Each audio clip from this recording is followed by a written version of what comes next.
This is Jason Collington. I'm editor of the Tulsa World. I'm here with James D. Watts Jr., our scene writer, who has written a profile of one of the Tulsans of the year. We're honoring them every December.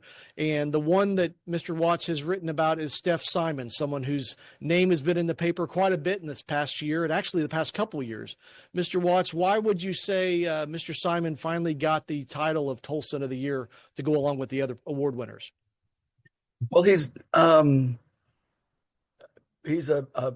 acclaimed rap or hip hop artist to begin with, and was one of the driving forces behind the Fire in Little Africa project in 2021 in conjunction with the Tulsa Race Massacre anniversary.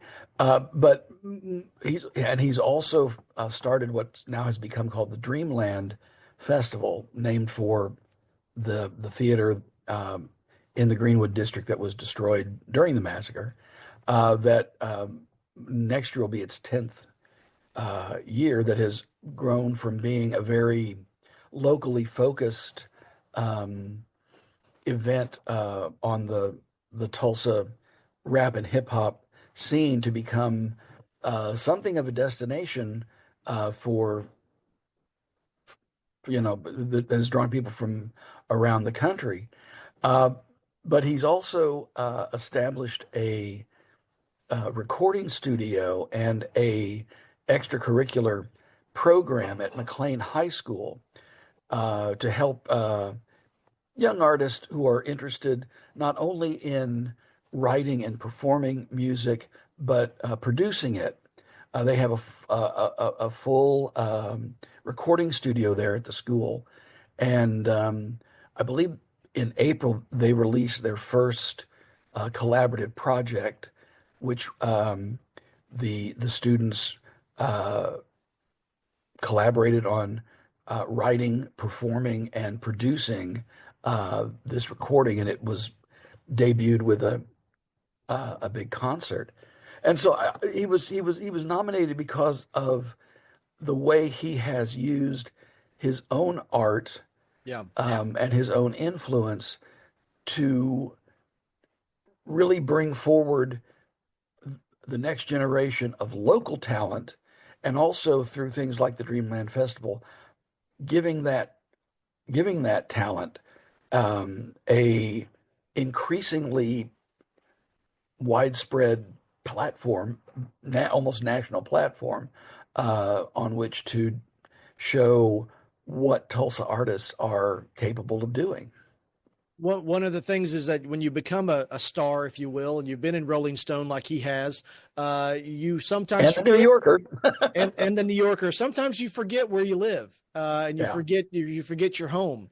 We've got some artists that are pretty famous that have done that.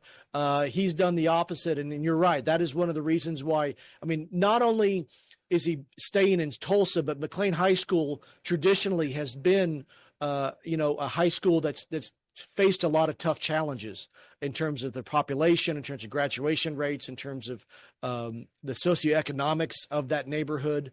Mhm. And so it's not that he just picked a high school; he picked a high school that really needed the help. Well, and it's history. It's not the high school from which he graduated.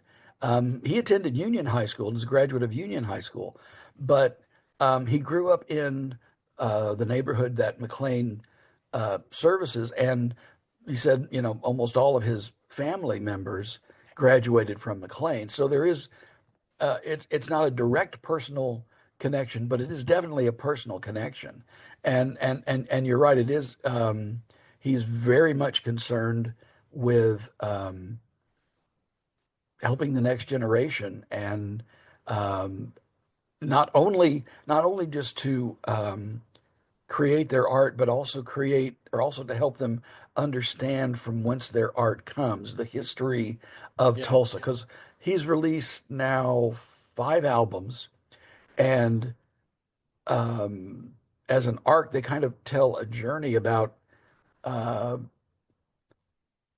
the North Tulsa community over the past 100 years. His most recent one is the Tulsa King, which he kind of is kind of an autobiographical album that uses the story structure of The Lion King Okay. in the course of the song. So he's also very concerned about that as well, which is an admirable thing. Absolutely. Well, Mr. Watts, thank you for your time. We will have all of the Tulsans of the Year profiles on TulsaWorld.com.